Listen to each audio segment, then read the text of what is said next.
Supreme court ने आखिरकार SBI को डंडा मारा था और एसबीआई को 12 मार्च को ही सुप्रीम कोर्ट के आदेश के अनुसार इलेक्टोरल बॉन्ड से संबंधित जो भी डिटेल्स थी उसको इलेक्शन कमीशन ऑफ इंडिया को देना था, उसने दे दिया।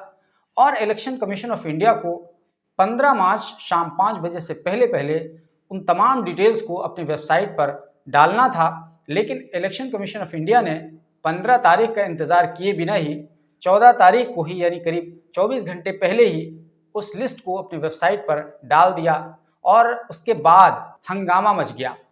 खासतौर से ड्यूज़ पर काम करने वाले लोगों का काम इसलिए बढ़ गया क्योंकि जो लिस्ट जारी की गई है वो जैसा कि पहले ही से अनुमान लगाया जा रहा था, बल्कि कहा गया था कि वो रॉ लिस्ट जारी की गई है।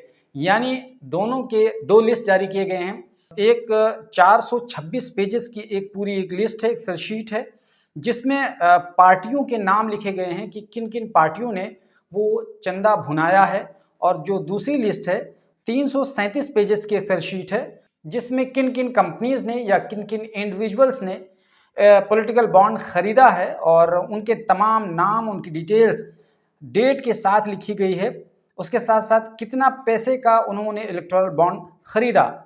और हालांकि अभी मैं फिर कह रहा हूं कि पॉलिटिकल पार्टीज किसने भुनाया उस इलेक्टोरल बॉन्ड को, अभी तक ये मिलान नहीं है, क्योंकि इसी मिलान को लेकर के एसबीआई सुप्रीम कोर्ट से 5 महीने का समय मांग रहा था। लेकिन सुप्रीम कोर्ट ने कह दिया कि नहीं भैया, आपके पास जो रॉ डाटा है वही दे दो और फिर बाद में देख लिया जाएगा। हालांकि अभी और भी चीज़ें स्पष्ट होंगी, लेकिन जो रॉ डाटा आया है उस रॉ डाटा के अनुसार बहुत मोटी मोटी चीज़ें आपको इस वीडियो में पता चलेंगी और ये समझ में आएगा कि एक्चुअल में ये जो पूरा खेल हुआ था इलेक्टोरल बॉन्ड का 2017 और 2018 से बाज़ाब्ता लेन देन शुरू हुआ। लेकिन अब जबकि इसका पूरा कच्चा चिट्ठा बाहर आ गया है, हालांकि अभी बिल्कुल आधा गिलास भरा पानी है, लेकिन फिर भी बहुत कुछ सामने आ गया है।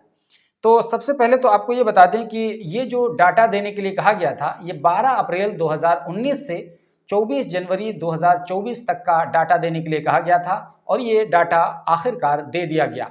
और इसमें 12,155 करोड़ रुपए का पूरा इन कैश हुआ है इलेक्टोरल बॉन्ड का। तो और ये तमाम पॉलिटिकल पार्टीज ने भुनाया है। वैसे तो आपको बता दें कि लास्ट जो बॉन्ड इन कैश हुआ है वो west well gases private limited का है और ये 11 जनवरी 2024 तक, यानी 11 जनवरी 2024 तक लास्ट इलेक्टोरल बॉन्ड भुनाए गए और ये 1 करोड़ का इलेक्टोरल बॉन्ड था। आपकी जानकारी के लिए बता दूं कि इलेक्टोरल बॉन्ड दरअसल ये एक प्रकार का कूपन होता था जो कि एसबीआई के कुछ चुनिंदा शाखाओं से मिलता था और कोई भी आदमी जाकर के उसको खरीद सकता था। खास बात है कि 1,000, 10,000, 1 लाख, 1 करोड़, मैक्सिमम 1 करोड़ रुपए का एक बॉन्ड हो सकता था। और अगर किसी को मान लीजिए कि 10 करोड़ चंदा देना है तो उसको 1-1 करोड़ के वो 10 बॉन्ड खरीद सकता था और अपनी पसंदीदा पॉलिटिकल पार्टी को जाकर के दे सकता था। और विद इन 15 डेज यानी 15 दिनों के अंदर अंदर उस पॉलिटिकल पार्टी को वो बॉन्ड भुनाना पड़ता और अगर वो विद इन 15 डेज भुना नहीं पाती तो वो पीएम केयर फंड में चला जाता था वो पैसा। इस तरह का पूरा प्रावधान 2017 में तत्कालीन फाइनेंस मिनिस्टर अरुण जेटली द्वारा ये पूरी स्कीम लाई गई थी। उसके लिए 3 कानूनों को बदला गया था। आईटी एक्ट में संशोधन किया गया था, कंपनी एक्ट में संशोधन किया गया था और इलेक्टोरल बॉन्ड की स्कीम को लॉन्च किया गया था। और उसके बाद से पॉलिटिकल पार्टीज को चंदा मिलना शुरू हुआ और ख़ास बात यह है कि सबसे ज़्यादा बीजेपी को चंदा मिला इस पूरे केस में। चूंकि सबसे ज़्यादा चंदा जो मिला वो बीजेपी को मिला, इसीलिए और दूसरी जो पॉलिटिकल पार्टीज थी उनके पेट में दर्द होने लगा और उन्होंने ये कहा कि ये सब कुछ नहीं चलेगा। हालांकि पॉलिटिकल पार्टीज सब एक हमाम में नंगे हैं। अभी मैं आगे आपको बताऊंगा कि क्यों तमाम पॉलिटिकल पार्टीज एक ही जैसी हैं। जैसी बीजेपी है वैसे ही कांग्रेस है, वैसे ही टीएमसी है, वैसे ही बीजेडी है, वैसे ही और दूसरी पॉलिटिकल पार्टीज हैं। बहरहाल मैं ये बताना चाह रहा हूँ कि ये जब पूरी लिस्ट सामने आई तो लोगों की दिलचस्पी ये जानने में बढ़ गई कि अडानी ने, अंबानी ने, जो बार बार नाम लिया जाता था, उन्होंने क्या कुछ चंदा दिया है। लेकिन चूंकि ये जो पॉलिटिकल पार्टीज होती हैं और ये जो बड़ी बड़ी कंपनीज होती हैं, न ये बेवकूफ़ होती हैं न ये बेवकूफ़ होती हैं, दोनों इतनी चतुराई और चालाकी के साथ ये सब तमाम कुछ काम करती हैं कि बहुत दूर तक जाने के बाद शायद इनकी पूछ पकड़ी जा सके। अभी चूंकि पूरा मिलान नहीं हुआ है, रॉ फुटेज में 2 अलग-अलग पीडीएफ जारी किया गया है, तो इसलिए ये स्पष्ट रूप से ये नहीं कहा जा सकता कि अडानी ने कितना दिया, अंबानी ने कितना दिया। हाँ, अलबत्ता कुछ कंपनीज़ ने इतना पैसा दिया है कि अभी आप सुनेंगे तो आपके होश उड़ जाएँगे। मैं आपको अगर बताना चाहूँ तो ये देखिए, सबसे ज़्यादा अगर चंदा देने वालों में से एक कंपनी का नाम निकल कर के सामने आया, तो वो कंपनी है, उसका नाम है future gaming and hotel services. इसने 1368 करोड़ रुपए का चंदा दिया है। 1368 करोड़ रुपए का चंदा दिया है और ये कंपनी टॉप लेवल पर है चंदा देने में। और इसके बारे में दिलचस्प बात आपको ये बता दूं कि इस पर रेड डाली जा चुकी है, यानी आईटी का इस पर छापा पड़ा था 5 मई 2019 को। और उसके बाद 1 साल बाद इस कंपनी ने इलेक्टोरल बॉन्ड्स खरीदे और फिर उसके बाद में 2 अप्रैल 2022 को ईडी ने छापा मारा इस पर और 409 करोड़ रुपए की इसकी संपत्ति को जब्त किया गया। उसके बाद 7 अप्रैल को, यानी बिल्कुल कुछ दिनों के बाद, ये कंपनी फिर 100 करोड़ रुपए का इलेक्टोरल बॉन्ड खरीदती है। अब आप अंदाज़ा लगाइए कि अगर ये कंपनी छापे मारने के बाद वो इलेक्टोरल बॉन्ड खरीदती है, तो फिर वो इलेक्टोरल बॉन्ड किसके खाते में गया होगा, ये अंदाज़ा लगाना मुश्किल नहीं है। इतना तो कंफर्म है कि इन्होंने कब खरीदा, यानी किस डेट को खरीदा इलेक्टोरल बॉन्ड। और चूंकि 15 ही दिन के अंदर वो भुनाना था किसी भी पॉलिटिकल पार्टी को, तो जब दूसरी तरफ हम देखते हैं तो इसी दौरान बीजेपी पॉलिटिकल पार्टी के तौर पर उसको भुनाती है। जैसे कि फॉर एग्जांपल एयरटेल ने 50 करोड़ रुपए के बॉन्ड्स खरीदे थे 10 जनवरी 2024 को, और 19 जनवरी 2024 को बीजेपी 50 करोड़ के बॉन्ड्स को भुनाती है। तो आपको अंदाज़ा लगाना आसान है कि ये एयरटेल ने किसको दिया है 50 करोड़ रुपए। तो इसी तरीके से चूंकि बीजेपी को सबसे ज़्यादा पैसे मिले हैं इस पूरे मामले में, तो इसी वजह से अगर आप देखें, मैं एग्जैक्टली फिगर बता दूं कि बीजेपी को कितने पैसे मिले हैं इस पूरे केस में। जी हाँ, कुल 12,155 करोड़ रुपए के वर्थ का इलेक्टोरल बॉन्ड खरीदा गया था। और अगर बीजेपी की बात करें तो बीजेपी को 6,060 करोड़ रुपए इसमें मिले हैं। तो आप अंदाज़ा लगाइए कि बीजेपी की अगर आप पूरा लिस्ट देखेंगे तो BJP BJP BJP BJP Bharatiya Janata party, मतलब लगातार यही दिखता है। तो इसके साथ साथ आपको और भी जानकारी दे दें कि ये तो एक कंपनी थी, future gaming and hotel services, जिसने 1368 करोड़ रुपए का चंदा दिया। इसका जो मुखिया है इसका नाम है मार्टिन सेंटियागो। और इसके अलावा एक दूसरी कंपनी है जिसने दूसरे नंबर पर सबसे ज़्यादा चंदा दिया है। उस कंपनी का नाम है mega engineering and infrastructures limited. ये हैदराबाद में इसका हेडक्वार्टर है। इसने 966 करोड़ रुपए का चंदा दिया। और ख़ास बात यह है, दिलचस्प बात यह है कि इस पर भी रेड पड़ा था, यानी इस पर आईटी का यानी इनकम टैक्स का जो छापा पड़ा था 11 अक्टूबर 2019 को, और फिर 3 अप्रैल 2021 को ये इलेक्टोरल बॉन्ड खरीदती है और एक के बाद एक लगातार चंदा दे रही होती है। तो अब इसके साथ साथ एक और भी कंपनी का मैं आपको नाम बता दूं कि सिडनी साई इलेक्ट्रिकल लिमिटेड, इसने भी रेड के बाद यानी छापे के बाद 40 करोड़ रुपए का इसने इलेक्टोरल बॉन्ड खरीदा। यानी इस पर भी एक बार उसके खरीदने के 1 महीने पहले रेड पड़ा और उसके 1 महीने बाद उसने 40 करोड़ रुपए का इलेक्टोरल बॉन्ड खरीदा और फिर उसने चंदा दे दिया। अब आप अंदाज़ा लगाइए कि ये जो मैं आपको पैटर्न लगातार बता रहा हूँ, ये जो छापे के बाद ये जो पॉलिटिकल पार्टीज़ को चंदा दिया गया है, कौन सी पार्टी को चंदा दिया गया होगा, आपको समझना आसान है, क्योंकि ईडी और इनकम टैक्स केंद्र सरकार के दायरे में आता है, मोदी सरकार के दायरे में आता है। तो जाहिर सी बात है, आजकल तो आप इन तमाम एजेंसियों को, बहुत सारे लोग तो उसका रखेल कहने लगे हैं बीजेपी का। ये धन उगाही का पूरा एक मामला है, एक्सटॉर्शन का पूरा मामला है। और ये जो बात कही जा रही थी कि इससे पारदर्शिता आएगी चुनावी चंदे में, लेकिन पारदर्शिता की जगह ये तो महा घोटाला निकल रहा है। हालांकि अभी, जैसा कि मैं एक बार फिर कह रहा हूं कि अभी ये पूरा रॉ डाटा है। सुप्रीम कोर्ट 15 मार्च को एक बार फिर से इस सिलसिले में सुनवाई करेगा और इस सिलसिले में उन्होंने कहा है, जो कि एडीआर की तरफ से प्रस्तुत हुए थे वकील प्रशांत भूषण, उन्होंने साफ साफ ये कहा है कि हम माइलॉर्ड से अपील करेंगे कि इस मामले में और भी स्पष्ट चीज़ें सामने आएँ, क्योंकि अगर आप देखेंगे कि ये जो इलेक्टोरल बॉन्ड मिल रहा था उसका एक कोड होता था, उसके ऊपर अल्ट्रा वायलेट लाइट के ज़रिए से जब उसको देखते हैं तो उसमें एक यूनिक कोड निकलता है और उसी यूनिक कोड को मिलान कराना होता है जिस पॉलिटिकल पार्टी ने वो कैश किया है, इनकैश किया है, तो उस बात स्पष्ट हो जाता है। और ख़ास बात ये है कि एसबीआई एक ऐसा इदारा है जिसके पास फुल्ली कंप्यूटराइज्ड पूरा बैंक है और एक-एक क्लिक पर सारा डेटा निकल कर के सामने आ जाता, लेकिन उसके बावजूद एसबीआई चाह रही थी कि हमें 5 महीने का समय मिल जाए ताकि इस बीच चुनाव निकल जाए और फिर उसके बाद में अगर कोई पॉलिटिकल पार्टी, खासतौर से अगर बीजेपी जीत जाती है तो फिर लेना देना दोनों बराबर है, नहीं दिया जाएगा तो कोई बात नहीं। लेकिन सुप्रीम कोर्ट का मामला बहुत सख्त था, तो इसलिए सुप्रीम कोर्ट ने इसको बहुत ही क्लियरली लिया है। अच्छा, एक बात और इस पूरे केस में देखेंगे कि जितनी भी पॉलिटिकल पार्टीज़ हैं, चाहे वो केंद्रीय स्तर पर हो, जैसे कि बीजेपी हो गया, कांग्रेस हो गया, आम आदमी पार्टी हो गया, बीएसपी हो गया, सीपीआई हो गया, सबसे कम सीपीआई को मिला है, खास बात ये है, यानी कम्युनिस्ट पार्टी को। तो ये जो केंद्रीय स्तर की पार्टियां हो गई, लेकिन जो राज्य स्तर की पार्टियां हो गई, जैसे कि बीजेडी हो गया, जेडीयू हो गया, टीएमसी हो गया, ये जो पॉलिटिकल पार्टीज हैं, इनको भी खूब चंदा मिला है।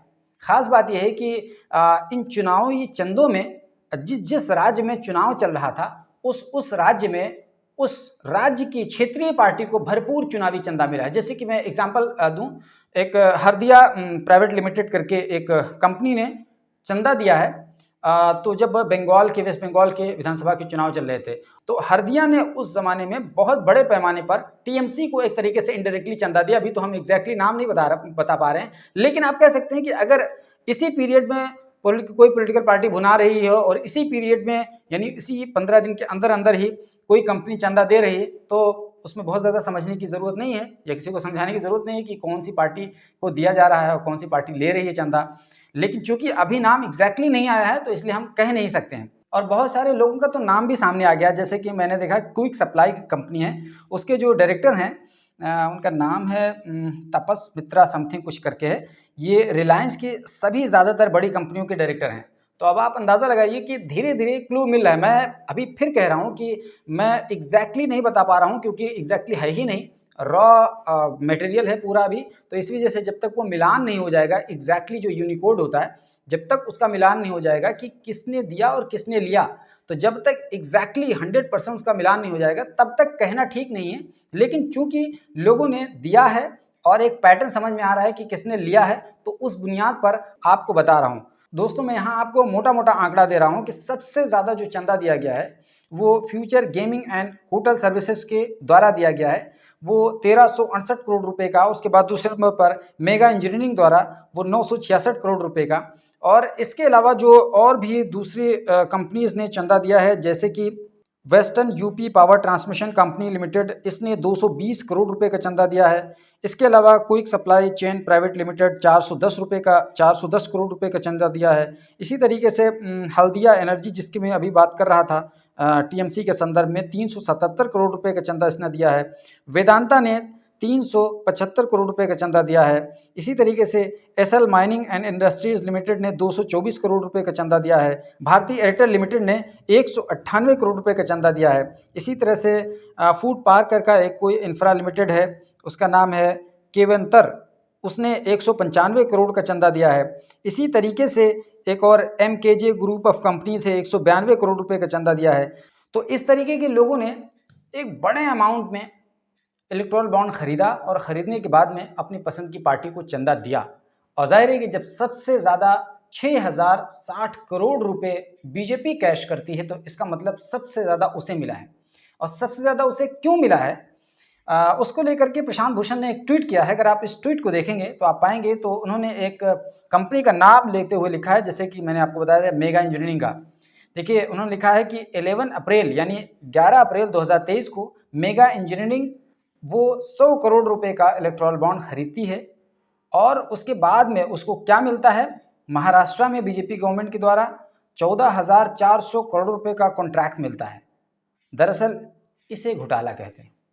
अभी आना शुरू हो गया कि धीरे धीरे कि किसके बदले में क्या मिल रहा है, क्योंकि जाहिर है, मैंने शुरू में कहा था पिछली वाली वीडियो में कि एक बनिया जो होता है ना, वो अगर किसी धर्मशाला में एक पंखा भी लगवाता है तो पंखे पर अपना नाम लिखवाता है।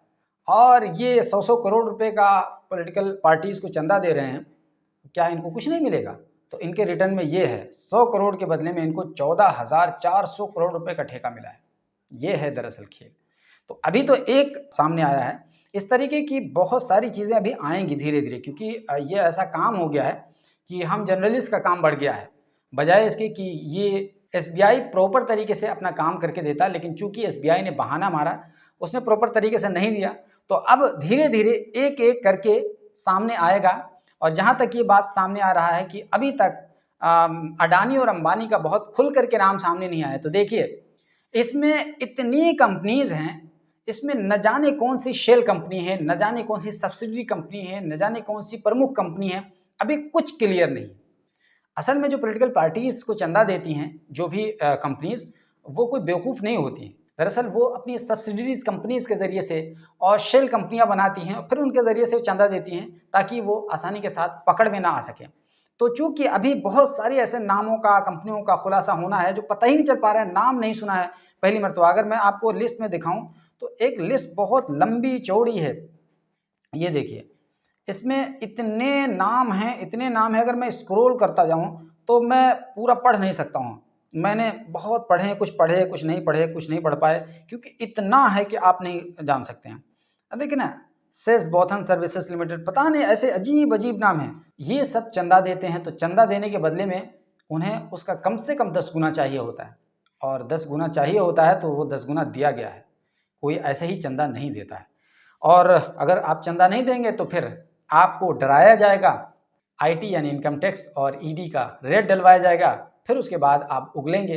इसी को लोकल भाषा में कहते हैं धन उगाही, और अगर हम टेक्निकली पॉलिटिकल पार्टी के तौर पर समझें, तो इसी को कहेंगे इलेक्टोरल बॉन्ड।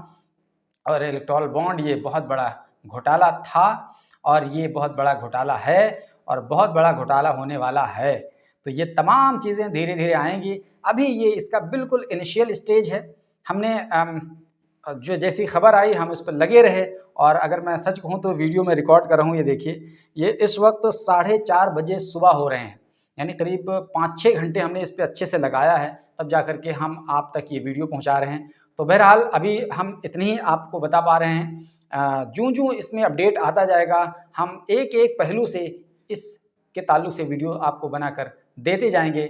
आप बने रहिए हमारे साथ, क्योंकि आपको हम क्वालिटी वाइज़ चीज़ें देते हैं, और आप हमारे ऊपर ट्रस्ट कर सकते हैं, क्योंकि हम हर चीज़ को हर एंगल से चेक्स एंड बैलेंसेस के साथ आप तक खबरें पहुँचाते हैं। वरना ये तमाम चीज़ें फाइनेंस से रिलेटेड मामला है, कोई कंपनी हमारे ऊपर क्लेम कर देगी, तो हम क्या करेंगे?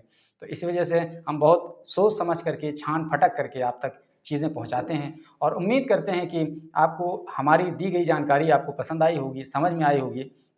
और आइंदा हमसे जुड़े रहने के लिए हमारे चैनल को अगर आपने सब्सक्राइब ना किया हो, तो सब्सक्राइब कर लीजिए, और अगर ये वीडियो फेसबुक पर देख रहे हैं, तो पेज को फॉलो कर लीजिए, ताकि आप हमारी बातें आइंदा भी हमसे सुन सकें।